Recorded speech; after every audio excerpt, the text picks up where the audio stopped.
Hello peeps and all GPC fans, welcome to only just slightly late video for your power rankings for week 0, and we're on like week 4, right? So yeah, better late than never, right? But before we start the thing, couple of things to say. A huge shout out to Lars for the graphics, which you hopefully see on screen if I don't mess it up somehow. And remember guys, this is just an opinion. If you don't like it or don't agree with us, well, you, so go on. And remember to leave your opinions down in the comments below. I'm sure we will read them, everyone we can, and should be interesting. So, now all that bit out of the way, I am with, indeed, Johnny. Like to introduce yourself? Hey guys, Johnny here, the new GPC analyst. I just recently acclaimed the post with, for the reason that the one who originally wanted to do the power rankings with David had to drop out, unfortunately. So we're here a bit late. I'm his replacement, and I think, yeah, we can work out with this. That's that, I guess. So we once again apologise for being really quite late, and we should hopefully catch up fairly soon. But I think we're going to skip the weeks we missed. We're going to go for the current week when we do go onto those. So yeah, just because it's really a bit irrelevant now because you guys know the scores.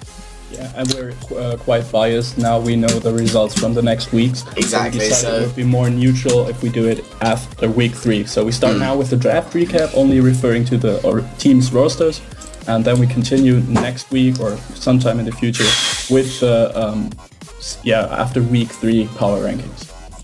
Cool. Is there anything else to say, or can we hop into this? Let's say we hop in. So, I guess you could go first and read out your number 20. Okay, so for my number 20, I put the Edinburgh Knights from Division B. Now, their draft, in my opinion, isn't the greatest, as you can see. It's 20th spot for me. They completed a Firewater Grass Core with Gyarados or Mega-Gyarados, Talonflame and Roserade. They have some dangerous sweepers and wall breaks, also nice utility options. However, his team, in my opinion, has mediocre bulk, no real walls. I mean, Roserade and Talonflame and Gyarados, they can be pretty bulky, but they're not walls per se. But the real thing that stands out to me is the lack of hazard removal. Like, he has Hitmonlee that can rapid spin, but Hitmonlee isn't the most reliable rapid spinner because it's usually dead when it goes for a rapid spin. And in a team where you have a Talonflame, a Mamoswine, a Noivern, I think, and also a regular Gyarados before Mega evolves, I think the Stealth Rock weakness is way too great to not have reliable hazard removal at all.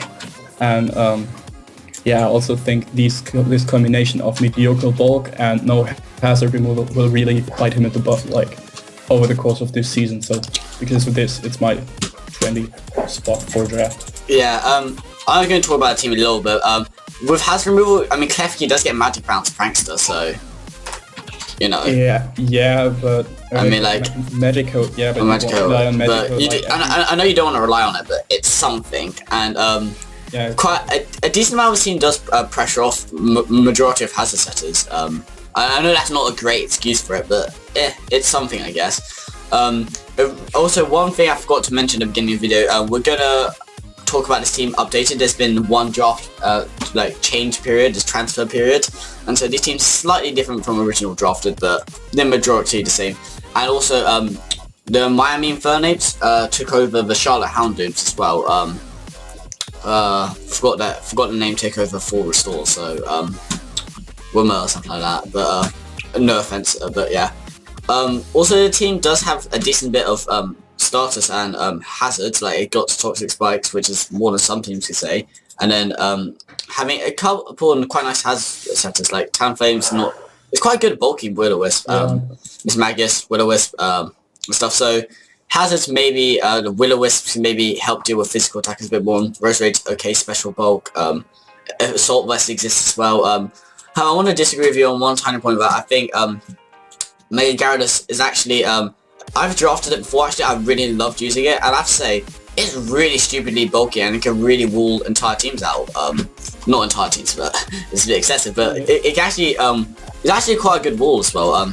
Yeah, but again, this one doesn't have recovery then. So. It does have rest talk. That does like Okay. I know it's not the best, but like it's a pretty cool thing. Like I'm actually quite a huge fan of rest talk. Suicune, being that disgusting guy I am, but you know, it's not Suicune, no, but it's still a water thing. Like rest talk, Milotic always like as well because it gets a multi scale boost, but it doesn't get a multi scale boost either. But like it's recovery, and I have Edinburgh Knights at number 19 myself. So we see we fairly agreed on why he's quite low. So if you don't mind, I'll move on to the next thing. My number 20 actually was the Crawphone Crabhammers, which you had at number 19, I believe. Yeah, right. So there's quite a few reasons for why I have this quite low down. First of all, like it doesn't have bulk, yet its offense is not so prominent, if you get what I'm saying. Like Latias, sure, is quite powerful, but like it's nothing crazy. And that's same with Crobat and then like Cobalion. They're not crazy killers. They're decent offensive, but like they won't sweep most teams and stuff. NT does hit really hard, and so does Mega-Charizard. They're both physical. Sylvan can hit very hard with Specs, but I mean, another problem is the team is very slow. And one of the major reasons also why this is more like lower than most teams with maybe similar drafts could be is I mean, Mega-Charizard actually hurts the team more than it helps it. Like with Cobalion being the only thing which doesn't get hurt by Sandstorm, I believe, other than Taranta itself, his team gets quite buffeted by it, making it even weaker defensively, and it's not very good defensively either way, as we've sort of got like, I mean, majority of monsters don't have recovery. Crobat, Latias do, but then again, if Crobat, Latias are going to be defensive, then you don't have the most offense packing back. But I mean, not saying there's nothing there. And then it's also very slow. That's another problem. But and then also, especially having Ursaring on the team, I see is really out of place, considering yeah, especially Stoutland is available still. Stoutland was still available, and it is still available. I just looked that up. I thought of it. So it gets more speed, and then Ursaring is going to take like I assume you're going to run Quick Feet on it, or Guts against Spell, right? I don't know. Yeah. I don't know my Ursaring. I'm sorry, I'm bad for it. But and then plus Sandstorm damage, like that's racking up relatively fast. Or other mons like Entei after Sandstorm, like it's got Rocks and Sandstorm, it goes down relatively fast as well. So that's why I want to say. Anything to add? The reason I agree with what you said. The reason why I have the Crawthorn Crabhammers over the Edinburgh Knights is simply I feel like both are really offensive drafts. And while the Edinburgh Knights might have the slight advantage when it comes to the offense, I'm not confident it might be. The Crawthorn Crabhammers actually have the possibility of having a good cleric on their team in Sylveon, and maybe even Healing Wishing back up something with Latios. So I just think they might have more support for their hyper-offensive approach. However, on the other hand, you also have to consider that the Edinburgh Knights can at least hazard stack, an option really appreciated for hyper-offensive teams, which the Crawthorn Crabhammers can't. So I was really hard pressed to decide which one is better of those two. I think they're similar in the structure, that they're really offensive, and this offense has major flaws, and I just don't like the hazard weakness. I'd rather have the a bit slower draft. Also, another thing about Edinburgh Knights, I feel like it synergizes a little bit better without like everything seems to fit a bit more together. And also Roserade gets aromatherapy if I'm not mistaken. Yeah, it does. So it gets the character. Wish Passer or something. Wish Passer or something. True, fair enough. And then also Glaceon could do that as well. I don't know why you would use Glaceon over Sylveon for that role. Yeah. But, okay. So moving on my number 18 spot, we have the VCU Reshirams, also from the B Division. And the reason why I have the Reshirams so low is just, although their draft has a really good synergy, I mean, they have a Dragon Fairy Steel Core with Mega Gardevoir, Scizor, and Haxorus. And they have a good offensive presence with huge threats like Gardevoir and Haxorus again. Also Sweeper and Scolipede, Wall Breakers in Yeah, I mean, Chandelure can be wall breaker if it's choiced, and some good walls, and has its sacking potential again. I feel like problem is the draft is really slow. Like the fastest mon is Scolipede. Obviously Scolipede with speed boost can outpace most teams after a boost. However, apart from that, Tentacruel and Mega-Gardevoir are the fastest Pokemon at base 100, which is really something you don't really want to have. And added onto this, his wall core, or many of his Pokemon have quad weaknesses or no reliable recovery.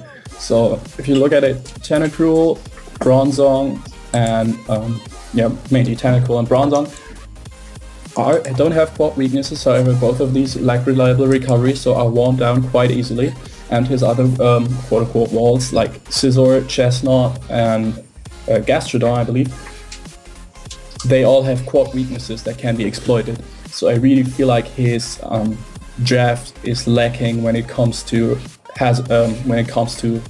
wall cores and being able to wall a majority of the opponent's team, especially with his offense consisting more of wall breakers than of fast sweepers that can like pick off the opponent once it's weakened. So I think the synergy there isn't quite working out. And also Tentacruel is the only hazard removal again, with some of his Pokemon being weak to hazards, especially Scolipede and Chandelure, where I think Scolipede is one of the most important Pokemon for his draft, because it's the only really fast threat. So I'm not sure how I feel about this, and that's why the VCU Reshiram's are so low for me. Yeah, I have VCU Reshiram's tiny bit higher at 17, but I agree with you on almost all these, or pretty much all these points. But a bit with revenge killing, Scizor can be quite a good revenge killer with Bullet Punch. Not always, but it can be pretty decent. And I feel like defensively, like defensive synergy, I think he's got most of his team things cover each other decently defensively. But his team is really quite slow. Like I guess it's, like Scarf Electabuzz is a real thing, I guess, and like Electabuzz is pretty good for 2 points. I would agree. Or like I guess a lot of his revenge killers are gonna have to be Scarfter, and then like. Yeah. I think your opponent will see that coming and probably can see which one's best for that and adapt to it needingly so. And like you, I don't like the 4 times weaknesses, and it's because there was such a bunch of really offensive drafts this season, which is why I feel like quad weak walls will be extremely pressured this season, because it's easy to run another coverage move that will destroy the Pokemon that is supposed to be the switch in or wall to the Pokemon you have. Yeah, and I feel like you agree, it said that 4 times weak or don't get recovery, which means his rules are kind of iffy, and without, he has good offense, but without the fast offense to back him up, I feel that's not going to be so great. And a small thing you missed out is that I don't think you mentioned the Fire Water Grass Ball, but that's quite nice to have. I know you mentioned the Dragon Fairy Steel, but it has Fire Water Grass. Also, Chandeler's nice being Ghost type because spin blocking is always blocking. Yeah. Then again, he can set up Toxic Spikes. He can set up Toxic Spikes. He has Scolipede, yeah. True. Yeah, he has Spikes and Toxic Spikes. Chestnut gets Spikes as well, so hazard stacking could be real. Yeah, but I don't see, for example, Scolipede, I don't see as a hazard stacker in his team. I think he has to rely on Chestnut and Tentacruel to do it, which are much more reliable, granted. And maybe we will see my favorite Chestnut set, Bellydrum Select. Bellydrum Select is the only real Chestnut set, as we all know. But also Scolipede can baton pass some speed around. I know this team's a bit slow, but that's always a thing to keep in mind. Yeah. And hard to do, but scary to think about. But if a speedy Mega Gardevoir, or speedy Haxorus, with Sword Stance, Focus Sash, with +2 speed. Haxorus is one of the 2 things I've only ever been swept by in League Play, so... There you go, it's an actual real threat. It is. It gets real coverage. I mean, it doesn't get fire coverage. It gets Fire Fang. It gets... Does it? No, it doesn't. No, it gets Incinerate. It gets Incinerate. Yeah, but that's the reason why Haxorus isn't OU and his speed tier, but mainly that he doesn't get fire coverage. Yeah. So anyway, moving on. So moving on, at my 18, in fact, I had Atlanta Talonflames, which you have 17 or something. 15. 15. Oh, that's a little higher than I thought. But the reason this with his team, it seems to be like some of these other teams, a little slow. A little like needs setup or something to give it a bit more power. I mean, not with all these teams, but like, you know, like none of his ones hit especially hard before setup, and then like he's got some good walls. I would give him that much. That's why But I feel CST is a bit passive, but he's not gone bulky enough to bulk out some of the teams which are in this league at the season. This season, everything's really offensive, and I don't think some of his bulk's enough to counter some of the other his bulks are good enough to take on some of the offense in this league this season, and I don't think his offense is particularly strong as well. I mean, Mega-Charizard and Volcarona and Haunter are all strong, sure, but they all, you know what I mean, they need require to set up, in my opinion. And he's also a bit hazard weak as well, with Donphan being his only spinner, and he has Volcarona and Mega-Charizard before Mega Balls and Haunter. So that's what I have to say about it, if you want to go on. Yeah, I can see the points you have. I just don't think they're as big of a deal, because even though his Pokemon need to set up before doing the most damage, Pokemon like that Mega Altaria and Suicune get tons of opportunities to set up because they actually force some switches.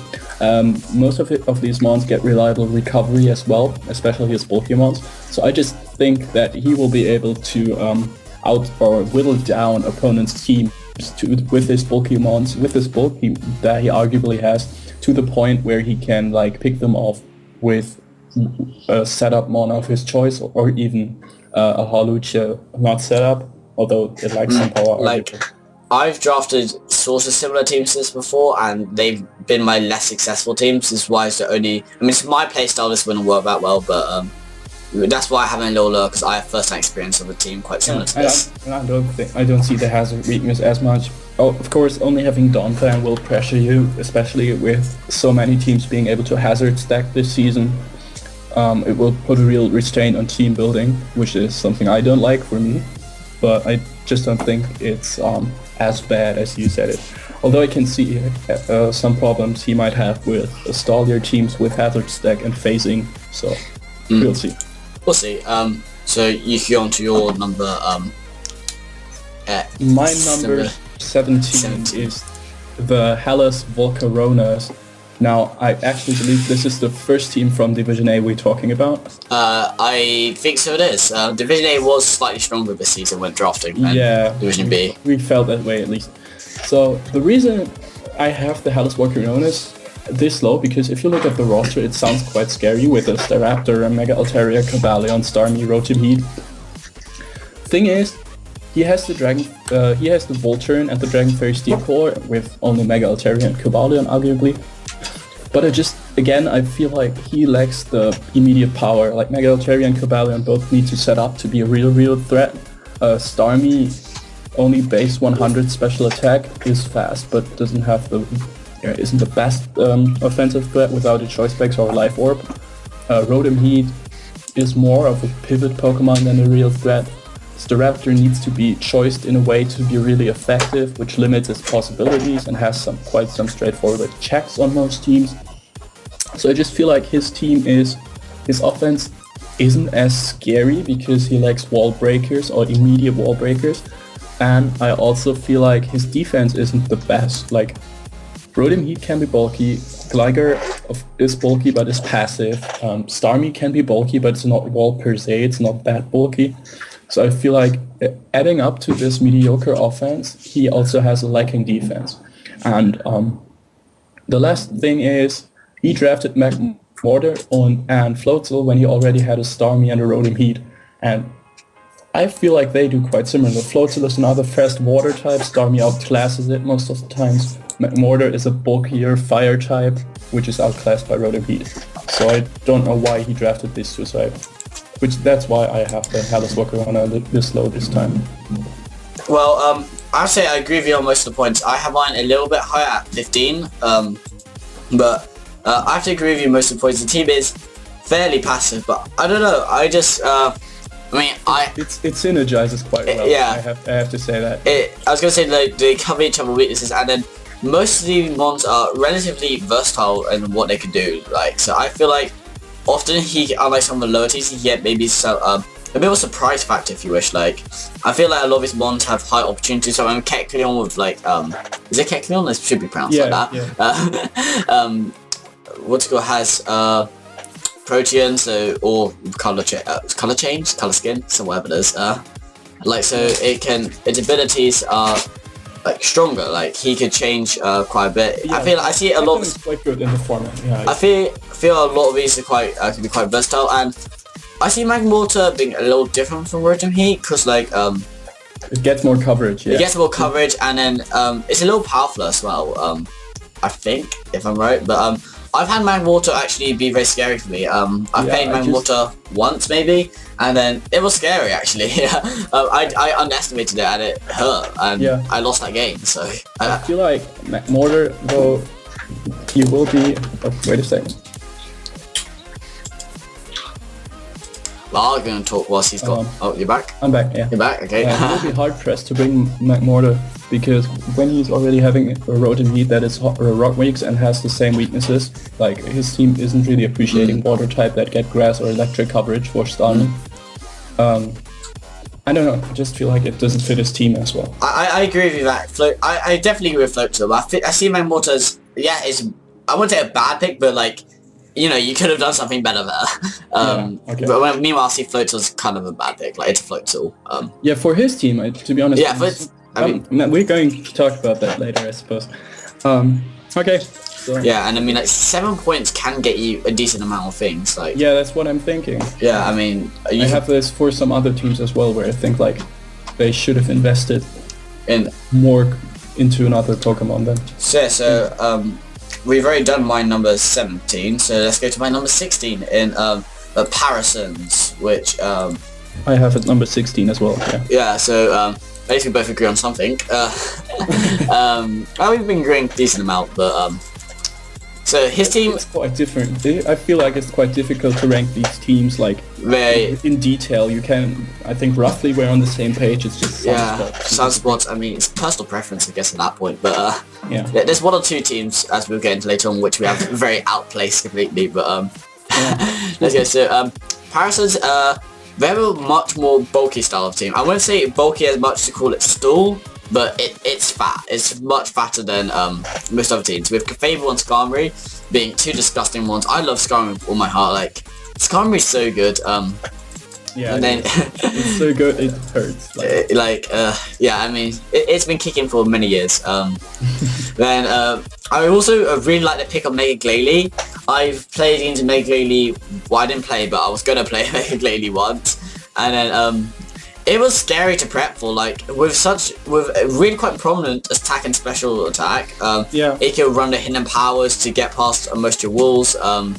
It's got priority. It hits like a truck.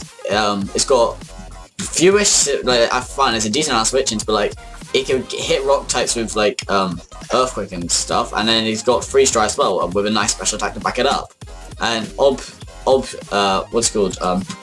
Like obscure things, like weird random stuff you ever see, like walls which not normally you could just slap in the power done. Not completely done, but you know. And I feel like this team actually has just about enough bulk to deal with quite a few of the offense here. But the reason that he's so low, his team once again is also quite passive. Like Infernape's not the most damaging. It's like 108 its offensive is. Yeah, I think on both sides. Yeah, on both sides. So like, sure, and then Mega-Glalie hits hard, but Helios is another one, and Goodra can hit hard, but generally not. Like, I feel like he needs maybe like stuff like Shaman to like maybe get a couple Seed Flares off, get a special attack drop, and then send something in like Goodra or Helios, which can now take advantage of that and crash a switch out. Clefable is another thing people are always going to have to prep for because it's scary, but like it's League, so people know you've got a Clefable. Oh, I'm going to counter that because it's something you do prioritize generally. I feel like maybe Gigalith could have been something else. I mean, rock. You don't generally need a rock type. Maybe, I don't know, some low tier something. You could probably think of something to go there. I don't know. But he's got like the basic stuff. He has a fairy dragon steel core. He has a fire water grass core. Yeah. He has like default. He has one of the best defoggers in the game. He's got good hazard setters.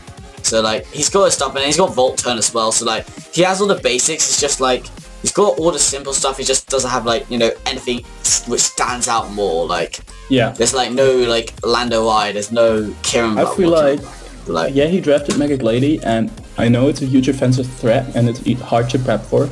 I had this guy once in the league who always just sent it in and exploded, so I was quite happy with that. But Mega-Glalie is weak to rocks again, and it's not the bulkiest mon. And I just feel like it will be difficult for him with all the offensive teams to really abuse Mega-Glalie, because its speed tier isn't the best and the teams are so offensive, and he will be hard pressed to send it in most of the times, because most of the offensive teams can pressure his wall course so badly that he might not be able to bring in his enough offensive threats. And Infernape, while it can be a wall breaker, it has to be choiced in some way. I think, and with his team, he needs Healers and Infernape to clean up after his walls or bulkier mons.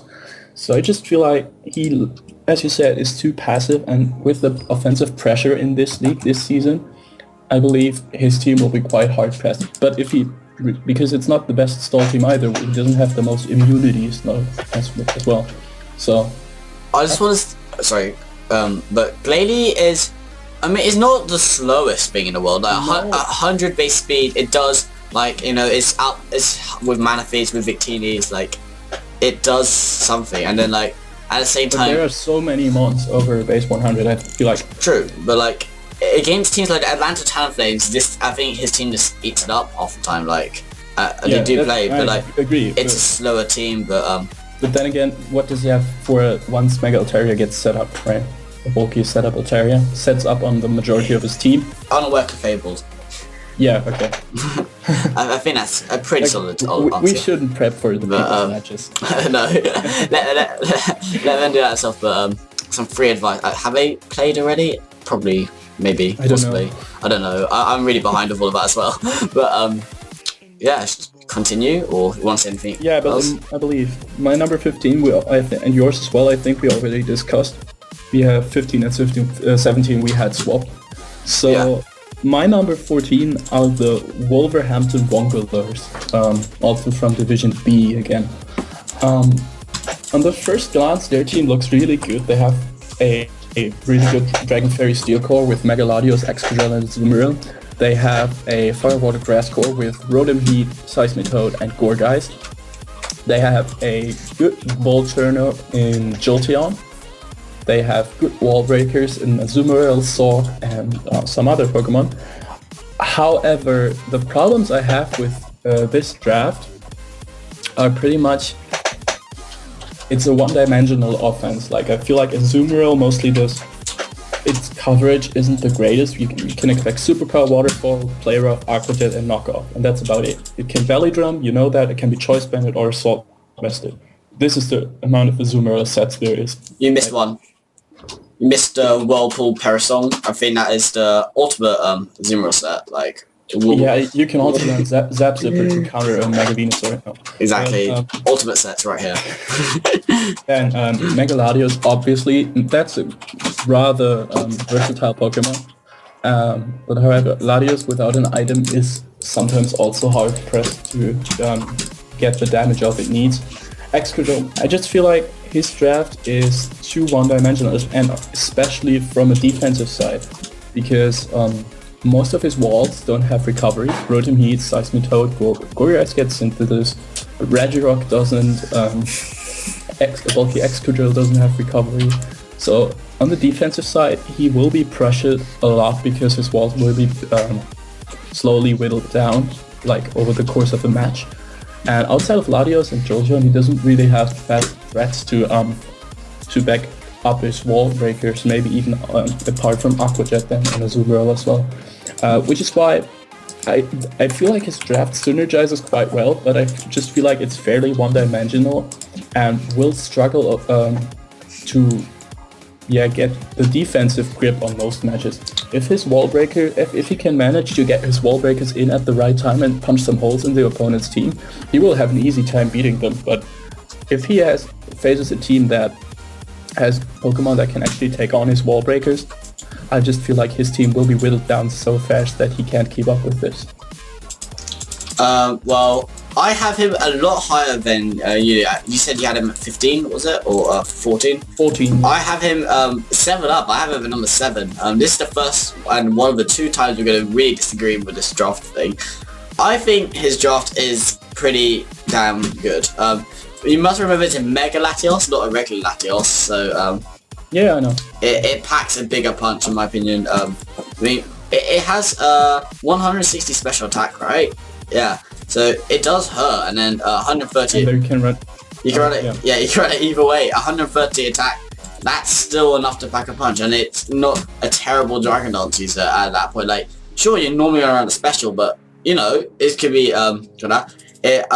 it's quite a strong. Like, I feel this team is so offensive that he doesn't. It's just hype offense. Like, if he gets his switches on point, I'm not gonna judge the player. I'm gonna imagine all these players are good, but which they all are because they're here. But so if he gets the switches on point, if he just knows what he's doing, I feel like he could grasp a team just to never get into good position.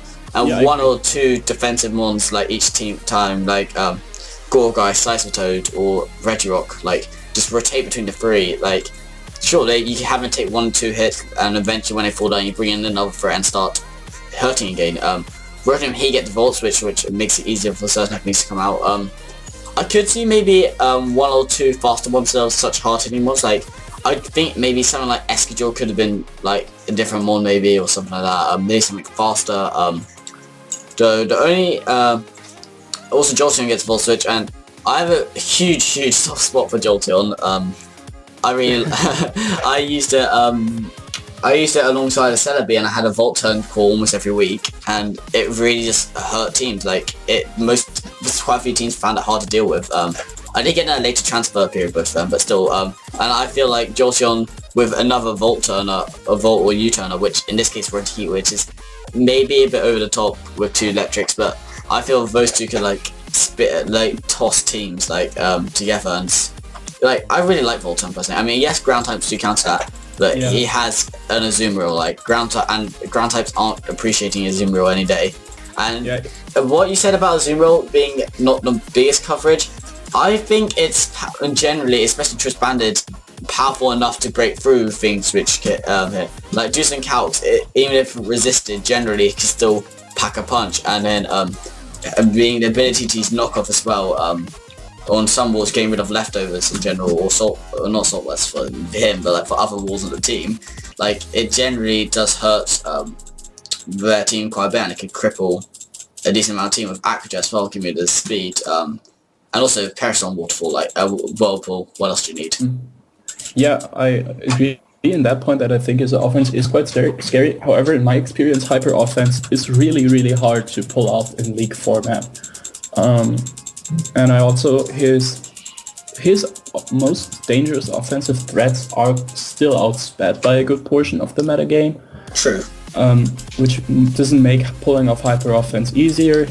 Both of his Volt Switchers are like only Volt Switchers, no U-turners, which also kind of hinders it. Sure, I can see this team working out, especially his high tier picks are something I like. I just thought he might have backed it up with a better Warlord, then this team would have been higher for me. It's just my personal feeling that maybe teams, they look scary, but they have the tendency, I feel like, not to work out in most leagues. Maybe he will prove me wrong this season. But yeah, maybe if you like had Arcanine, Rotom, and then like had something else, maybe had, I don't know, Need a Queen instead of Escajor, then that would have been that's the type of team I like. Exactly. And that would have made it better, but I feel this team can still pull it off. Maybe even Gastrodon over Seismitoad. I know it doesn't get rocks, but it has reliable recovery, although it's quite weak, but you get that. Yeah, and I just feel like there are some more options you could have used.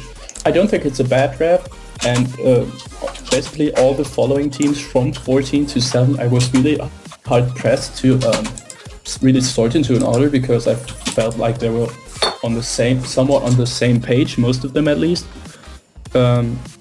So it's really only a small step from 14th spot to 7th spot. So yeah, although we're quite far apart, I feel like I have to agree that 14 to 7 are like this. I would say 14 to 7. If you're in that, you've got a good draft. Your draft is solid. It works, and it's not. There's like very few flaws with it. It's just almost personal preference and very minor details. What's better and what's worse. Like, and if you're in 6 to 1, well done. But we've not got there yet.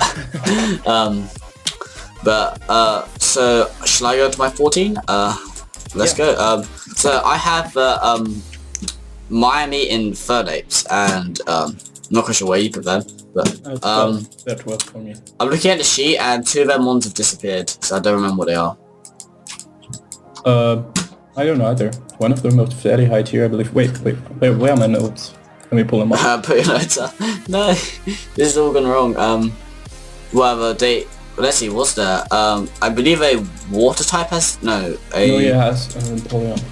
So, 2 things have disappeared. I'm not quite sure what's disappeared, but, what's it called? Maybe someone remembers, but, what is, Shaman, Venomoth? There's, it's something which was 11 points and something which is 4 points. 11 points? Well, maybe they're just randomly, I don't know. We can look into that later. We'll look into it later, but, or maybe they've just been spaced out weirdly or something. I don't know. What? Venomoth's really cheap, I just realised that.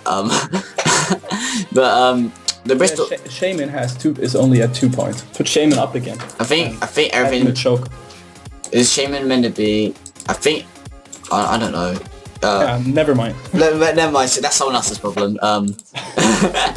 But, what's good, so, after some technical difficulties, we have, the Miami Infernape. So, they have a strong Fire, Water, Grass core, and then, he does have hazard weaknesses. Then again, a Mega Sableye, most people are sort of reluctant to set up hazards whilst that thing's still around and kicking. Like, if that gets to make it up early, then you almost are not guaranteed, but like you're unlikely to have hazards up for majority of the game. And it's I think, especially in league play, it's much harder to get up hazards when they know where your hazard setters are. And then he does have a couple weaknesses to it, and that's the thing though. I think people still are going to be tempted to get hazards up when he has. I mean, Empoleon does have recovery, so it's not the ultimate defogger, and Donphan's a Donphan, as we've probably discussed. I think we have discussed already that Donphan's terrible and don't use it. I actually don't feel Donphan is just that terrible. I know many people hate it. I've drafted it twice. I've hated it twice. I've actually encountered it and seen people making it work. They run it not as passively as it's run on the ladder, but run more of a bulky offensive Donphan. If you do that, it actually forces some switches. That's the one thing I like about Donphan. It's powerful, like and it gets good coverage. And it gets really good coverage. It gets play rough. It gets like gunk shot. It gets seed bomb. It gets earthquake, ice shard. It's knockoff. It gets everything you want to have. It seems like a mon which would be good, but it isn't good for some reason. I think it's more like a tank, and people consider it to be a wall. Well, no, it's really not a wall, which you've got to remember. But I feel like, I don't know, it seems like a mon which should be good, but isn't. But we're not here to talk about Donphan. We're here to talk about the Miami Infernape. Mega Donphan. Mega Donphan, confirmed there. I mean, special defense. Like that's why I like Assault Vest Donphan a lot. But there you go. And Shaman. So I feel like his team's actually all fits in quite nicely with each other. Like the synergies sometimes there. Like I think there's not too many wasted picks really. Maybe like I don't know. Maybe he could have done a couple of things a little different. But I like the Fire, Water, Grass core. But the only thing is some of his balls lack recovery, which can be a problem.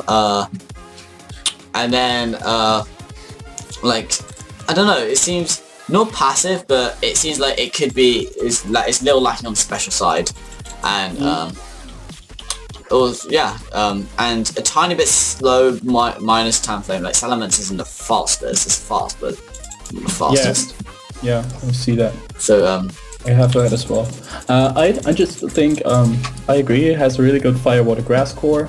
He has nice versatility. I feel like with most of his Pokemon actually being able to run the defensive setup set, a sweeper set, a wall breaker set, or even a utility set like with Salamence, Mega Sableye, Talonflame, Rhinoniclus, all of these, and Shaman, all of these can run a variety of different sets, so you never know what you'll encounter the game you play, which is something I like.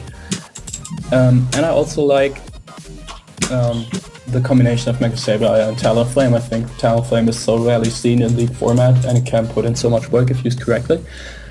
I don't think he covered the fairy weakness of Mega Sableye too well. Granted, he has Talonflame and Empoleon, but once these two Pokemon are pressured, and Talonflame is easily pressured by an HP Rock of a special attacking fairy, or a Rock type move by a physical fairy, it gets dangerous for him because Mega Sableye isn't as much of a threat anymore because fairies are actually able to break through the core backing up Mega Sableye, which is why this team is lower for me. If he had picked up a good poison type, not Venomoth, a good one.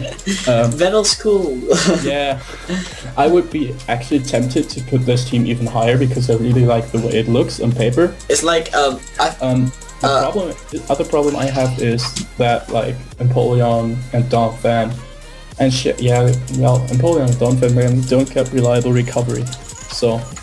But I think this team is actually pretty good. Like considering this was he took over this team and got to make some changes, but like he didn't get a draft from the start, and I feel like if you don't make this work. like I think it's a team which could go well and maybe in a couple transfer periods, so Venomoth will become a Nido or a Gengar perhaps, and maybe there'll be less of Donphan. He has a Machoke, a Venomoth, an Abra, and a Purloin, so that makes 6 points he can spend on a really good one instead of 4 mediocre one.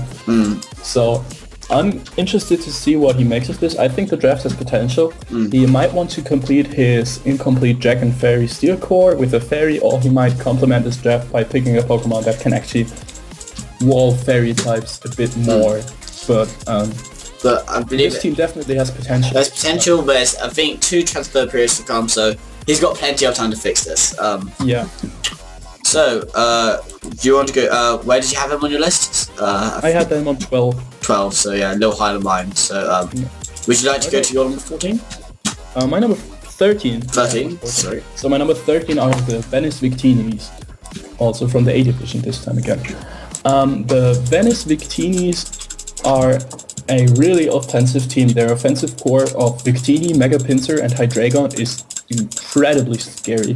He backs this up with a Night Hazard, stacking potential with Forretress and Tentacruel, and Golurk for Golurk again for Stealth Rock static, which however, why I have these quite low, although his offensive threats are so scary, is one, they're Stealth Rock weak, like Victini and Mega Pinsir both will get worn down by Stealth Rocks.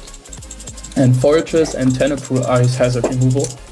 Both have no recovery and can be lured in easily, especially Forretress with an HP Fire or Tentacruel with a physical attack. And what I really don't like about this team is that his wall core is like, one, doesn't have recovery outside of Felicity, and second, his wall core is one-sided, and by this I mean his walls can be either physical or special. There is no wall that can actually take hits on both sides effectively. So it's easy to plan for. If you bring a mixed attacker, you will have an easy time breaking through his wall core. And there are quite some Pokemon that can manage to break through the combination of Forretress, Blissey, and Tentacruel. So I feel like his wall core is just mediocre, and once Tentacruel and Forretress are worn down and rocks are set up, he will have problems pulling off his offense with Victini and Mega Pinsir. I have him higher than the Wongolers because I just feel like Victini and Mega Pinsir and Hydreigon are just such a scary combination, backed up by a fast Virizion that can pick off the weakened foes. Yeah. I think I agree with you about it's very similar to Wongolers, but I feel the Wongolers is, I guess, mostly comes to ones I have more soft spots for. Like, I've used ones on his team a lot more than I have on Victini's, and I don't know, like, I feel like Wongolers do have some more potent threats personally, but I agree that, sure, Fortress is very special type weak, and so you draft a bulky water type with this okay special defense, but there's ones which have, like, which get past this whole team pretty much quite basically every Nidos gets past. Everything that Lando gets past. Yeah, everything that can run a mixed set effectively, basically. Yeah, and then anything with I think if you have anything max special attack modest with plate base 60 special attack and above could kill Fortress in 2 hits. So yeah, it's so easy to counter Fortress. I've had it myself. And I was really reluctant to bring it to games because, you know, I mean, it was the last bulky steel type left in the draft, other than like Aggron maybe. I think even Aggron was gone. So I had such little choice. I was planning to get Registeel, but I got sniped. But like, it's a thing which, like, it's quite weak. And I have this as 13. This team is 13 as well.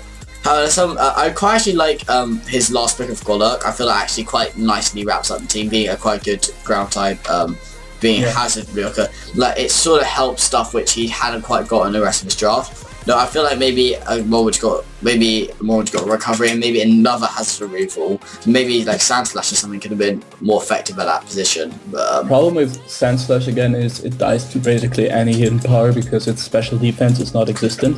Otherwise, it would actually be a good Pokemon that can actually take some hits. But like when I've run when I've run Sandslash, I've always felt I've had to run Assault Vest with it. Yeah, exactly, and you miss out on some of the good utility options. Although I'm always tempted, one day I'll bring a Sand Rush sweeping Sandslash. Did you watch any of the season 2 GPC? No. Go watch some of Sasha's games. There'll be a lot of Sandslash sweeps. It's actually poor man's Excadrill. No, but like, it did get Sasha did make playoffs on it. He did use Sandslash as sweeper almost every week, and it worked. So Sand Rush is just so scary to plan for. I've used Sand Rush before and I failed at it, so yeah, let's leave it there. But I think that's over reverse Victini's. I've also got stuff like Hydreigon and Victini can be some weeks used as more effective rules as well, but then he becomes very passive and you get that problem as well. But if he does, he lacks his his offensive mons will be pressured into a more defensive role then, which is not something you want to happen. Yeah. Okay. So I had him at 13 as well. So we're going to your number 12 is the 5 Island Fossils. My good friend J-Bro, who I've never managed to beat, which I'm still salty about. He's been my only few losses in some seasons and painful other ones and others. But Jesse, he's got actually a pretty good draft. I really like his draft this season. I believe it's changed from its original a little bit. He has the scary threat of XY Greninja, which is it's not Aurorus Greninja, but it's still scary, and it's Greninja. Like, what else do you need to know? It's a Greninja. And then but he's got Mega Pinsir as well. Those two hit on both sides of the spectrum so hard, and Greninja's very versatile and Pinsir's relatively versatile. And then he's got a really nice wall core to back it up with Florges, Manabus, Jellicent, and right here is less of it. It's still in that core. And between Florges, Manabus, Jellicent, you're walling almost everything. Like Florges can wall wands on both sides of the spectrum. A little weak on physical, sure. Manabus could easily can on both, and Jellicent sure is a little weak physically, but I feel like his team covers each other's weaknesses, and type synergy of his defensive mons also cover well. And Raikou is a quite good pick late game, late draft as well. I know he likes Magwater. He's the one person who beat me with Magwater, so he knows that thing well. And I think he's drafted Raikou before as well. Yeah, he also has the Volturn core between Raikou and Greninja, which can put in work. I just feel like his offensive, only has 3 offensive threats with Greninja, Mega Pinsir, and Raikou. And while they are very scary, I actually put him at, I think, my number 9th spot, so I'm quite fond of his draft, don't get me wrong. I feel with those 3 being his only threats, he might get some troubles. But again, with all of them being quite versatile, I might be wrong. His walls are really good. I just see one problem with Manabus being his only defogger, and him not having Rapid Spin makes him miss out on Greninja's hazard stacking, because he will need defog to cover up for Mega Pinsir, so the option to set hazards or hazard stack your opponent is, I feel like, out of the question for him. But apart from that, he has a solid wall core, has really good offensive threats. He decided to draft less mons and get better higher tier mons for that. So we will see how this is going to turn out. I just feel like while the draft is good, for a top tier draft, it lacks 1 or 2 other scary Pokemon that complement the other offensive bets, which is why I have in the middle rather than in the top draft. But I feel like it's a really solid draft overall. It's definitely a good draft, and that's the problem having a mon which weak to rocks has mover. It's always a little bit iffy. At least in my case, like, I feel they get worn down a bit faster than you want to, and like the turn and click for default, they click into something which counters it. Then you don't get to recover after taking the rocks damage yourself, and then it just seems to wear down a bit faster than you wished it to. Yeah. But okay. So do you want to go to your next list? My next on the list is my 11th spot with the GOOSE GOLDUCKS. Let me pull them up. There we go. GOOSE GOLDUCKS are in Division A, and they have a huge offensive threats in Manaphy, Mega-Gardevoir, Doublade, Krookodile, and Roserade. All of these are quite scary. They have a really nice Intimidate score with Krookodile and Hitmontop. They have many what I like is their offensive or defensive mons can be somewhat offensive or defensive, so they're not limited to one role. Doublade can be really defensive or can be a scary setup sweeper. Krookodile can be Scarf Moxie or a bulky Intimidate. Hitmontop can be bulky Intimidate or can be a more offensive Assault Vest user. Druddigon, most of the time you'll see Rough Skin or Rocky Helmet, has Sheer Force as an ability, so it can hit pretty hard as well. Roserade can be really specially bulky, but it can also be quite huge offensive bet. That's something I really appreciate about this team. Also, its Dragon Fairy Steel Core is right there. The problems I have with this draft, it's a rather slow draft. His fastest mons are Mega-Gardevoir and Manaphy at base 100, which is not something you usually want to see. And I also feel like his wall core is quite mediocre. Uxie and Hitmontop and many of them don't have reliable recovery. Druddigon, Doublade, all of these can be bulky and can take hits, but they don't have reliable recovery outside of Roserade. So, while I've used a similar draft and I actually know drafts like this can work out if played properly, he will be hard pressed to really wall the offensive mons in this season, and will be forced to run a much more offensive approach. Although his mons can be bulky, but I don't think his wall core is like the best because of this. But still, the combination of Manaphy and Mega-Gardevoir alone is scary to think of. I have them a tiny weeny bit higher, number 10. I agree with you everything you say. I think the walls aren't quite there, and he's a little slow, but other than that, it's a pretty fantastic draft. So I don't really have much to add, actually. Also, nice priorities in Doublade. Doublade priority could change. Shadow Sneak could change the game at times. And, Druddigon with Sucker Punch is there as well. Rotom and Uxie give nice, and also Roserade give nice utility options, also Gardevoir. So I feel like he has options. This draft can work. Also Aurorus is cool. Yeah, if put in the right spot if it's the matchup, it can put in work because it hits quite hard. I'm not quite sure what its actual stats are, but Refrigerate voice in the Choice Scarf works. You can run the Snow Warning Blizzard set, but it gets really good coverage. Yeah, 99 special attacks, nothing to laugh at. Plus, when you add Refrigerate to the bunch, I guess like Altaria works, and it has like a little of that. Actually, Altaria's a little higher. It's like 110, isn't it? 110, yeah, it's bulkier overall. Overall, yeah. But and we're talking about comparing Mega Altaria to Aurorus. So what'd you expect? Okay. So my number 11, in fact, was the former 2 times champion himself, Bob, and CAMBUUR ZYGARDEN. It's another thing we disagree about. This is the second thing we really disagree about. So we've had the Wongulers and now the ZYGARDEN. I'm quite excited to hear your argument on this. I actually don't really. I made this my list a while ago with Brad, but maybe it's changed. But shout out to Bob for being bad. Yeah, Bob, you suck, Bob. No, it was just luck. I mean, Knee Storm hits, but that's the reason he won season 2. But he has Clefable, Latias, Emboar, Scolipede, Gorgeist, Vaporeon, Bronzong, Piloswine, Megadactyl, JPL, and Jilbur.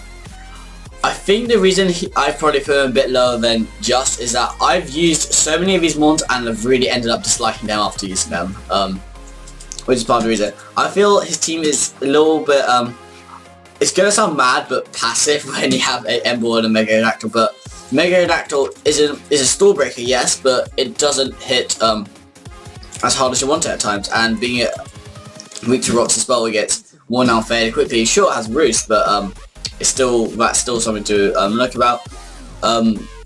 He does have a lot of clerics, which is why I actually have him higher in the high mids area, which means he can heal the starters on some of his ones. However, then again, Aerodactyl is the only real one which hates starters on the team, so maybe a little wasted. I think I think from 10 and above, these are actually all very solid teams, and but I feel like apart from Mega-Aerodactyl and Scolipede, this team is pretty slow. Like, and it's not like Emboar is hard hitting, and then nothing really else. It's like I see this guy's like three really offensive threats, and then the rest is sort of just bulk, which can either be bulk or poor offense, in my opinion. Like, and then some of the bulkier ones, like you don't want to. I mean, no, Bronzong doesn't have recovery, and neither does Dracon. I mean, Dracon's a bit more offensive, sure, but I feel like there could have been some like better things. Also, Gourgeist so early on, like we had Gourgeist going the same round as stuff like Tangrowth, Entei, Empoleon, Milotic, I believe, Krookodile, and it went before stuff like I don't know. I think it went before Tyranitar. I think it went before Electros. Quite a few things it went before, and there's still things around. So I feel like some of these ones were just a bit premature, and then some were like just a bit mad at the same time. At least that's my opinion. And no, I think he does have good starters users as well. I feel like his draft is incredibly well balanced between a Clefable, a Latias, a Vaporeon, and even a Gourgeist. None of his walls is particularly passive. Of these walls, Bronzong and Piloswine are a bit, but they are more utility Pokemon. I feel like you can use them at. I feel like I agree, he has a bit of a lack of immediate power, but Emboar and offensive Latias can wall break quite efficiently, and combine this with a set of good walls like Vaporeon, Gourgeist, Clefable that actually whittle down opponents' teams really, really effectively. And you have a Scolipede and a Mega-Aerodactyl, which can easily clean up late game. I feel like this draft is actually really well balanced and has a good synergy. These mons most of them are kind of special, and you have to know how to use them, especially Mega-Aerodactyl, Scolipede, and Emboar. I feel like, and Gourgeist, I feel like I have the experience. Not everyone knows how to utilize these Pokemon effectively. I mean, Lars had the problem with Scolipede in the GBA, didn't work out for him, and then now we see A-Drive in the NPA put it in work with Scolipede. So. I mean, I've used Mega-Aerodactyl in my first ever draft experience, and it was I was very new to I was relatively new to competitive battling as well, and I really struggled with it actually. I thought it was going to be. It seemed to hit less hard than I wanted it to. It seemed to miss Stone Edges more than I wanted it to, yeah. And then it just seemed a little underwhelming when I used it. But I thought it would be. It's fast, but like, and so I thought it was fast. I could put more UVs to HP and stuff because I wouldn't need it in speed so much. But I didn't. It felt like it was dying just as quick because of after rocks and stuff. Yeah. So I overall feel like I love the balance his draft has. I see that he has only 3 really speedy mons, and that 3, yeah, Mega-Aerodactyl, Latias, I guess. Scolipede, and Latias. 110's not. And also Latias his team isn't particularly weak to rocks, but Latias is his only way, apart from a Mega-Aerodactyl, that can default. There is some flaws, but I just feel like the draft synergizes incredibly well, and I can see this team putting in immense work this season.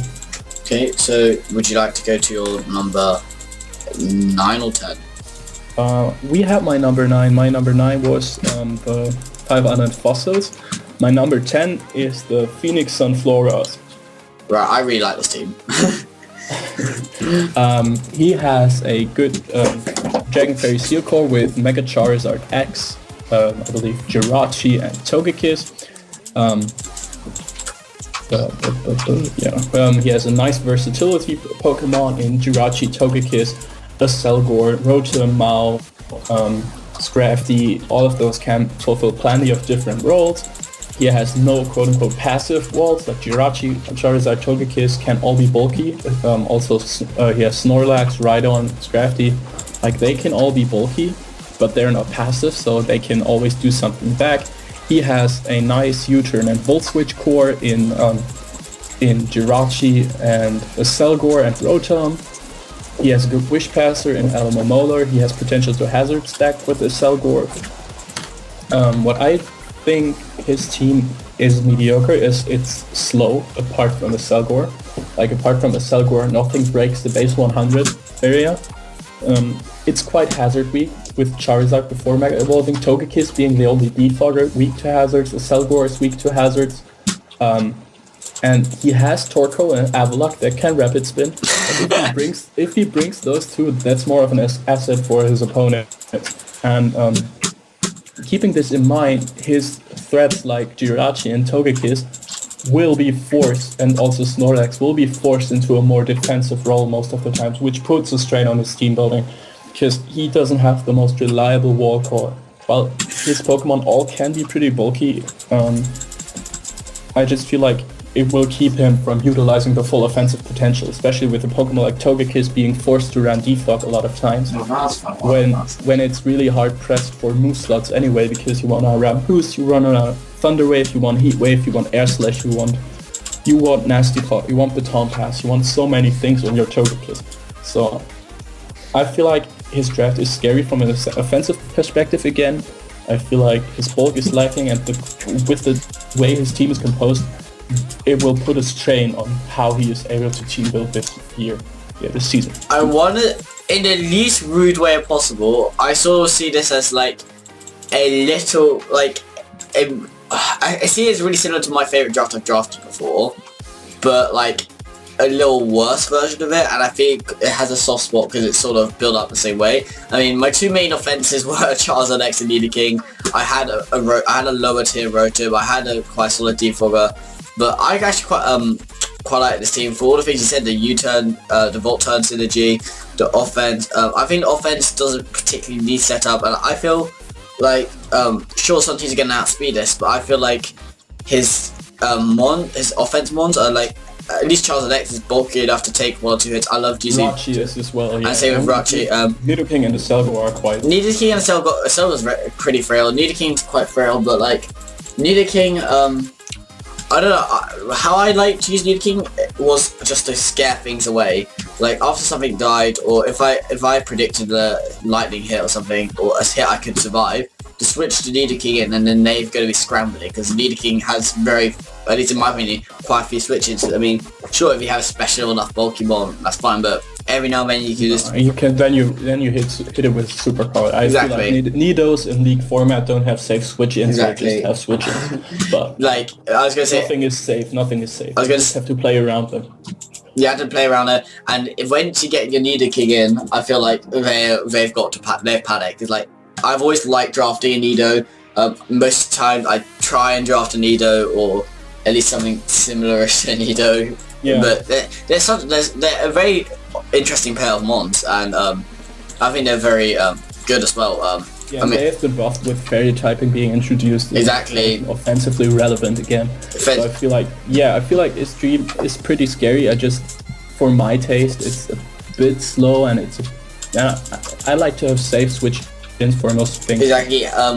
My draft was a bit different. I still had a Alamomola, I had a Milotic, I had a Selgor, I have a bug type. I had a Leavanny, but like, I had like a couple of things here and there which sort of, I had Scarf and Togekiss, which made it a little more bulky, and I think with Alamola's bulky but passive, and but I feel, it's really set up for it for most things. But I feel like Scrafty could be interesting if he gets 1 week, maybe like something interesting with Scrafty off, like maybe the bulk up Spadef set or something like that. Scrafty has so many different options. Like, I feel like Scrafty is something people might overlook, and 1 or 2 times could do something good. I've seen it drafts with Mega-Charizard and Talonflames. My friend's draft in this other league. He has a Mega-Charizard, Talonflame, and it's like all sorts of stuff weak to hazards, and then his only spinner is an Avalugg, and he's made playoffs. Like, I feel like actually this could work. I mean, Charizard X is not a Talonflame, and well, it sort of is when it's not Mega Evolved, but I feel like this team could get past, and I have him at 4th for that reason. But hurrying on a bit, I go into my number 9 for Austin Tauros. Yeah, I have them at number 8. So yeah, so you can see we're going to agree a bit up here now. But I really like this draft. I feel I feel Arcanine is a very good defensive mold both sides. Yeah, it's also got offensive scary. The move pool is amazing. Mega Venusaur and Arcanine together is quite good to have. Kyurem, I feel like, is a really underrated threat. It's got 130 in both offenses. It hits like not like a truck, but it hits hard. And then you got like Espeon. I sort of like. It's cool. Like, it's relatively fast. It hits relatively not decently hard at least. And then at the same time, you can run dual screens with it. And then like he doesn't have Volt Turn, but he does have at least a Mienshao, which he U-turn about. He has Magneton as well, so yeah. He's Magneton, there you go, he has Magneton as well. Magneton can be quite good, like Analytic can actually be quite powerful at times. Like, you do need to actually be aware of it. Choice Specs Analytic can hit kind of like a truck. Not as heavy as its Evolve, of course, but at least it's a little faster. It's not a terrible Scarf either. But I feel like this team's got some medium to high good bulk and 1 or 2 quite strong hitters. However, I feel like it's not bulky, not quite bulky enough, or not quite offensive enough. Like, he doesn't have one massive wall breaker. He has Kyurem and Mienshao, which, you know, they're a Kyurem and Mienshao, and then like at the same time, I mean, his actually bulk is pretty good. I'll take that back, but I feel like he can use a little more offense, personally. Yeah, so one thing, I'm quite biased on this draft because I actually had Robin draft this one. It's a team, like, it fits his playstyle. I know he knows this kind of team and he can make it work. I agree, for my taste, it lacks a bit of immediate wall breaking power. However, I feel like his bulk is incredibly good. The balance of Mega Venusaur, Arcanine, Togekiss, and Blastoise can put in so much work. And none of these walls is particularly passive, and because he has the variety of walls he can use, he is actually free, in contrast to some other drafts, I feel like, to utilize the offensive sides of these walls as well to the defensive sides. Krookodile can be a really scary setup sweeper, really Scarf Moxie scary sweeper, I mean. And I feel like he has some really underrated picks.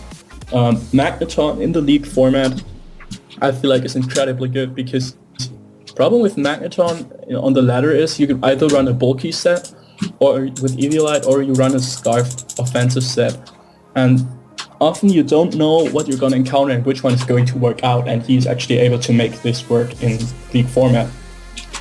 So I feel Magneton is really underrated. I also feel like Armaldo is a really good pickup for only 2 points, because it has a bit of an offensive presence. It can take some hits. It can be a tank. But he has Pineco. He doesn't do it. Yeah, well, I think we had 1 point left over, and we decided that he might as well grab Pineco if he wanted to hazard stack an opponent. So overall, I feel like his draft synergizes incredibly well. The thing I don't like, he only has 1 or 2 Stealth Rock setters. He only has limited wall breaking power. His speedier mons, apart from Mienshao, aren't the strongest or hardest hitting ones. But if he, as I know this team, it will whittle down the opponent by using the offensive presence of the defensive mons, if you know what I mean. And yeah. It will whittle down the opponent's teams to the point where a Scarfer, a Mienshao, or even a Floatzel. I feel like in this draft, Floatzel fits really well because it can pick off other and weakened teams so easily. So I feel like his team, while not being the best, it has some flaws. I feel again it has the synergy to work out, and it makes sense. Strategy behind this team. You can see why he picked up each mod. Like, yeah, there could have been better picks, but there's nothing there which doesn't make sense. Like, they're all solid, understanding picks. I agree. So do you want to... number 8. Your number 8? That was my number 8. Oh, yeah, I was number 8. Your number 9 or something? My number 9, we done. Was the 5 island fossils. Oh yeah. Number 7. 7 for me then.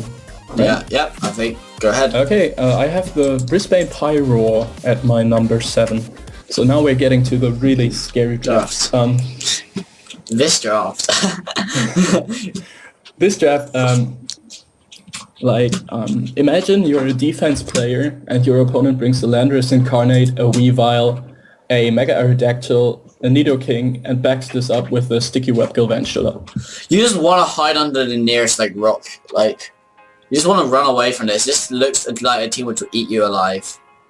Exactly, and the only thing I can see with this team being the problem with this team is, again, I don't think it has the greatest wall core to back up his offensive threats. His offense is incredibly good, there's no doubt about it. He can break through most any team, but I just feel only relying on Milotic, Hitmontop, maybe Miltank and Trevenant to be your defense is a bit too less to be counted as a top tier. Milotic against some teams can actually wall out a whole team. Milotic is so fat, especially with mild skill and a high special defense. Backed up with Hitmontop getting intimidated off. I don't say it can't work. I just feel like it's in contrast to the teams I placed higher.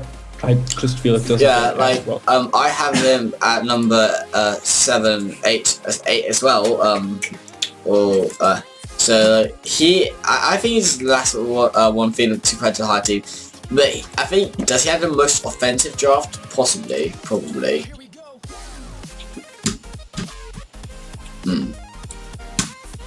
Okay, so moving on. Moving on. Number 7, I've already done. So number 6, the extra chief electivires. So here we have this is another very potently, you'll see with these top tiers, they're all very potently offensive, and once again here's another potently offensive team. You've got a Greninja, a Mega Latios, an Entei, an Escadrille, a Jolteon. All of those hit really hard, but at the same time you have the good bulk to back it up. You have Dusclops, which is bulky no matter what you say, and then a good thing to take on knockoffs in Sylveon. Then you have Miltank again, which is quite cheap and quite bulky, and a Maldo as well, which is a nice backup rapid spinner if he wants to go more offensive with Mega Latios, or maybe run a support move does he get Thunder Wave? I know Latias gets Thunder Wave, but yeah. There you go. And then at the same time he also has Livani, which is not as potent on this team because he has a Jolteon, he has a Mega Latios, he has a Greninja. His team's really very fast, but maybe Entei gets a lot scarier once webs are up, and so does Escadrille. Which could be a thing. And Escadrille spins. He's got a lot of hazard removal, not very weak to it. He's got good U-turn, he's got speed, and he's got offense, and he's got versatility. Only thing is, his defense is a little weak. You can see a strong poison type maybe getting past this a little bit, a strong physical poison type, in Nido, or Nido's get past anything, but this team looks quite well constructed in my opinion. Or very well. Yeah. It means whatever it was, 6. I agree. It just the problem I have is the mediocre wall core again. It's actually my number 5, so we're on the same line again. I feel like his team is incredibly scary. I have the fear that some of his more offensive picks like Sylveon and Mega Latios might be, and even Excadrill might be forced into a bulkier, more defensive role. It might be, I'm not sure, maybe it depends on his playstyle. This team is really well constructed, it can work out. It's just, in comparison to the teams I placed higher, I feel like his wall core is a bit worse.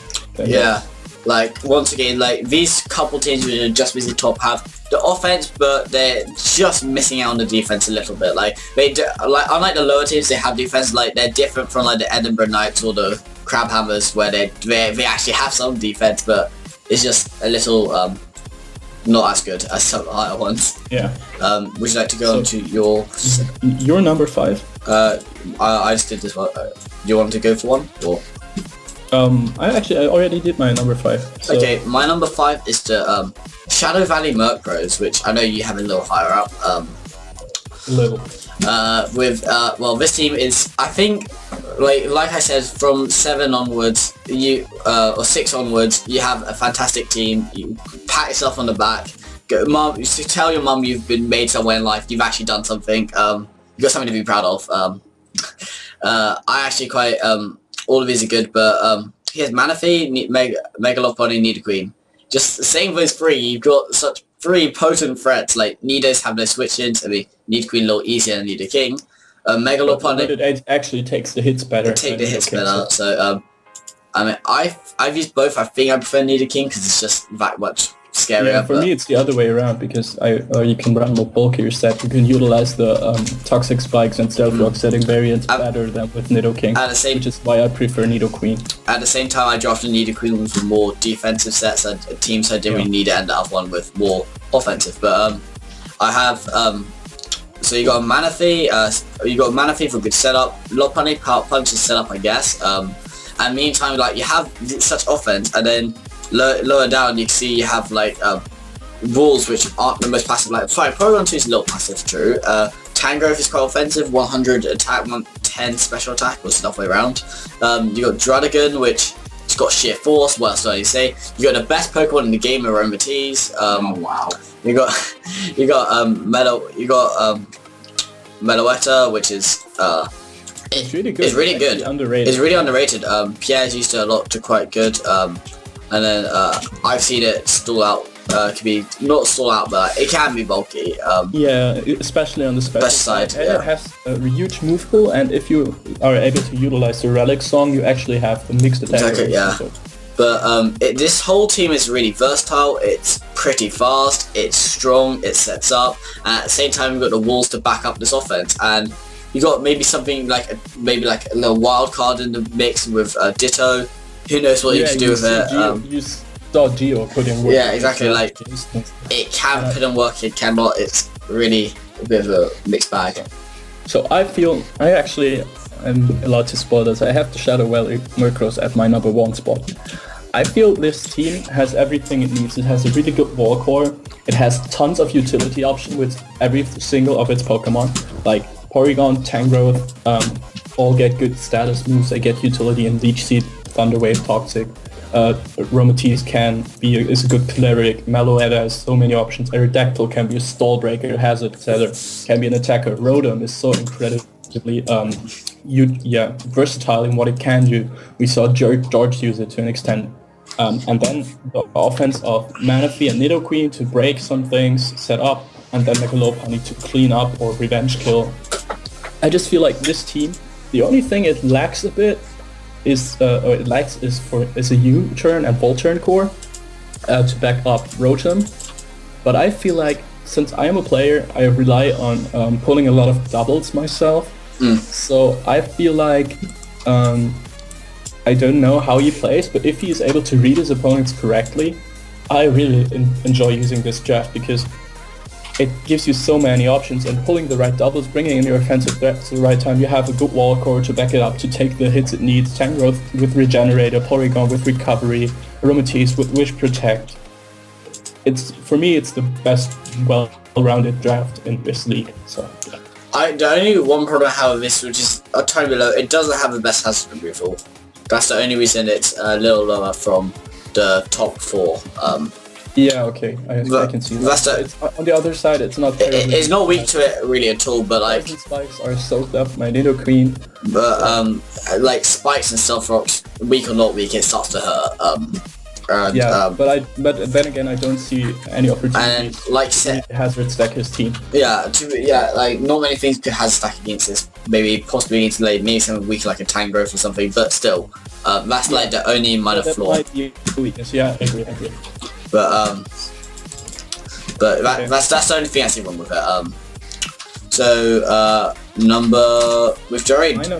My number 4 is the Bristol Bidoof. They're my number 1, so let's talk about this. Surprise! So we already spoiled both number 1s. Hey, we can't entertain the people. Okay. But who's number 2? That's the real question. That's what everyone's looking forward to. The Bristol Bidoof had a really good an incredibly good Firewater Grass core with Mega Venusaur, Azumarill, and Arcanine. They also have a Dragon Fairy Steel core with Azumarill, Latios, and Registeel.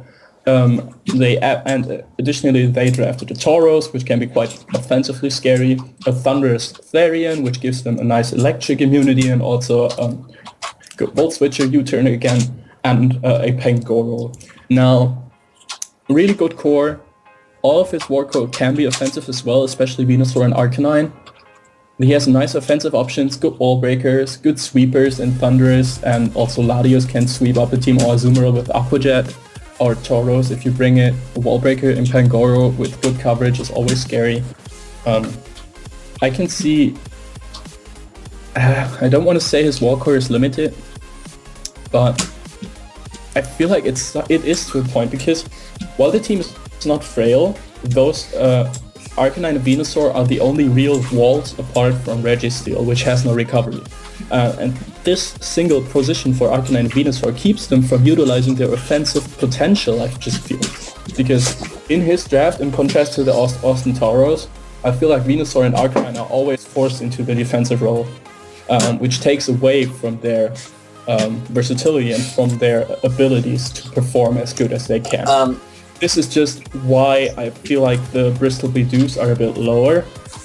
Also, Latios might be forced to carry Defog more often than it wants to.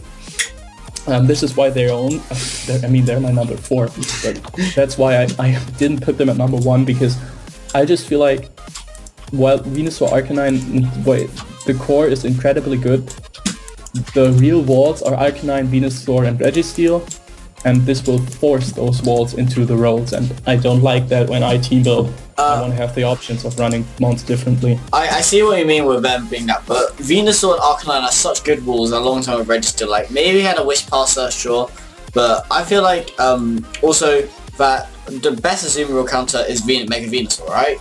Like, I think we can agree on that, and he's drafted Mega Venusaur. He's instantly taken away like the biggest thing for Azumarill. Like, Azumarill has very few counters in the game, and instantly like the number 1 easy check is gone, so he never has to play that. I feel like that was quite a smart move, which is why I like that quite a bit. Synergize nice. The synergy in the whole team in general is actually quite nice. And I feel like sure maybe Venusaur and Arcanine forced offensively, and Registeel, you're not going to use a Registeel offensively anyway, it's a Registeel. But I feel like the rest of this team is offensive enough without that. Like, Thundurus T hits like pretty much hits like a truck. 145 exactly, like that's nothing to laugh at. It's a little slow, but whatever. Latios, it's with a life orb, sure, that's going to hurt. Pangoro is quite often twist banded, it's strong, it's cool. And Tauros is sheer force from 4 points. What else do you want? Like, I feel like Tauros is relatively fast. It's base 100-ish. 110. See, look, it's pretty fast. Like, I mean, sure, it's not Godspeed, and same with Latios, but... It's good. With Latios and Thundurus T exactly. And Tauros, I feel like he has enough speed, and also the Azumarill, Aqua Jet, and Arcanine E-Speed. Exactly. I just feel like... he's got forced rolls, but I don't see something... That's something I don't like, because I feel like for me, what makes the Mega Venusaur and Arcanine such great Pokemon is that they have the option. You will bring them as walls most of the times because they're best at doing this, but you don't have to. And also, Latios being forced to carry Defog, if not, Arcanine's value as a wall will be quite hindered by Stealth Rocks. I mean, I've drafted Latias and Arcanine together, and they work quite well together. Yeah, Latias is much the more bulky one. Yeah. But I feel like this team... I actually feel like Latias would have fitted this team a bit better. I think Latias would have fitted a bit better because it's sing speed and like he's already got a lot of offense. Like, but okay, but still a great draft. Again. In contrast to the 5 Island Fossils, those are the teams that drafted the least amount of mons. I feel like the Bristol Bedoos actually have the versatility in their mons. They don't have 4 only offensive and 3 only defensive mons. But then again, I'm contradicting myself because I just said that Mega Venusaur and Arcanine will be forced into a defensive role. So, moving on to your number 3 then? My number 3, yes, because we've already done my number 4. My number 3 is the New Jersey JUMPLUFFS, which we can both agree are, at least I think we both agree they're a great team. I mean, when you have a Landorus-I, like, you're instantly quite scary. and then a couple of sides with an Infernape being pretty fast and pretty damaging, and Kyurem less damaging, but once you got Landorus-I, you don't need a particularly another Stormbreaker really, so Landorus-I, and Manectric. So he's got a lot of Volt Turn, which I really like to see. Personally, Volt Turn's one of my favourite things in League format or in any format in general. I think Volt Turn's really strong, and he's got 3 U-turn users and 1 Volt Switch user, I believe. And then I have a soft spot for Milotic. I think Milotic's one of the greatest ones. I know he uses Cresselia well. He's used Cresselia. I mean, how to use Cresselia badly is the first question. Second thing is, he's used Cresselia well on other seasons. He's got a good amount of hazard removal, and he's not particularly hazard weak.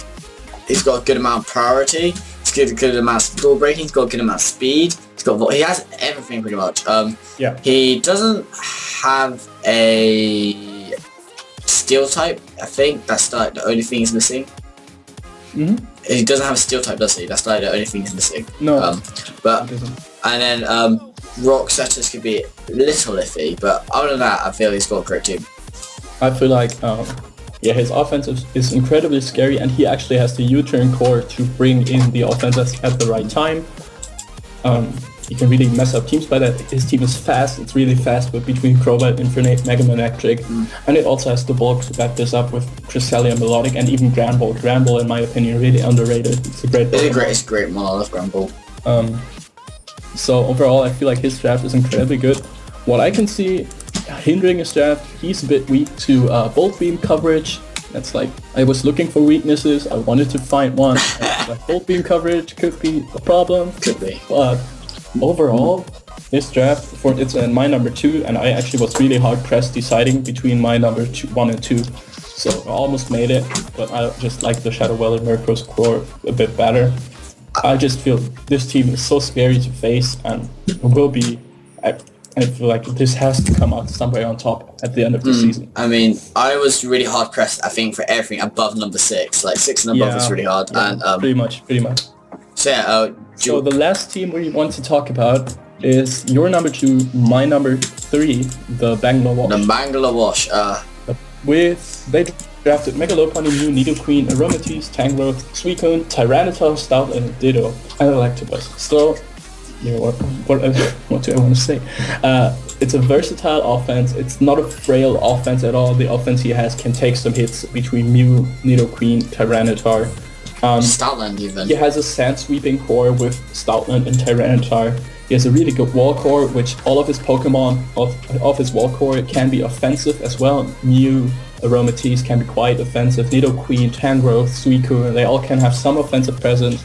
It's nice utility options between Mew and Ditto. He has a Volt Turn core between Mew and Electabuzz, although it's not the most prominent one. His team is not weak to hazard at all, so I don't feel like it matters too much that Mew is his only defogger.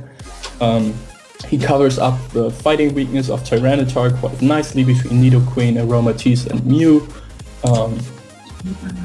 Here's a little... It's a bit slow. Why I have it at number 3 only is, apart from Megalopunny and the Sandrush Stoutland, it's a bit slow. But I feel like we can compensate this, so... Electabuzz is not that sad. I feel like Electabuzz is really underrated. Like, who's used Electabuzz? Quite a few people have used Electabuzz, actually. A lot of people in the PPL have used Electabuzz throughout the seasons, and I've seen it put in decent work each season. It's like, sure, it's not an Electivire, but it's got like, I mean, faster, I believe, right? It's faster than Electivire. It's true. It's 105 speed compared to its 95, and 95 special attack. Like, it's with a specs. It's good. It's like, it's not a bad mon at all, and I feel like it's really underrated. Like, especially for 2 points. Like, that's better than like a Raichu or something. Yeah, I agree, especially with the coverage. Exactly, it gets a ton of stuff, like, to be honest, and then it doesn't get Motor Drive, which is a little sad, but I mean, it's I feel this team's good construction. Like, I think the Wolves majority cover each other's weaknesses. Nidoqueen, I think Nidoqueen's free to be sometimes more bulky, sometimes more fast and offensive. Yeah. I think it's really free to do what it wants to do this time. Tyranitar, Stoutland together is nice. I feel like Tyranitar could do what it wants to do as well on this team. Sometimes it can be used a bit more bulkily, sometimes it can be used a bit more offensively. I feel like a lot of Mons are free to do what they want to do on this team, which is why it's second, and they're good Mons at the same time. The tiny little downside, sure, he's got a lot of things to resist fighting, but a lot of things which is weak to fighting at the same time, being Megalopunny, Tyranta, Statland. Have a majority of the time, Statland's going to be using a Sand Sweeper, Tyranta is like, whatever, and Megalopunny... Tyranitar, yeah, it's a Tyranitar. It's a Tyranitar, so, yeah. And Megalopunny is an offensive one, so what, like, unless you're using Mach Punch, it doesn't matter too much. Or a Vacuum Wave. Yeah. So yeah, so that's it. I think that wraps us up for the end of week 0 at Power Rankings. So once again, sorry for the lateness. Please subscribe to the channel for more content like this. Check out what the other analysts have uploaded. Lars doing the weekly recaps and Trev doing the Vimjiggy. Check out all the coaches. Someone can link them down below. Even if it has to be me, it might be me. But or maybe they won't be linked to me. Just go search them yourself. We said all the names. Check out. I guess. Do you have a YouTube channel? I have to say no, I don't know. No. You can check out mine. A bit dormant, but I've got 2. I'm joining 2 leagues, so then will be content up again soon. And yeah, leave your opinions down below, and don't kill us if you don't agree with us. So thank you for watching, and bye. See you around.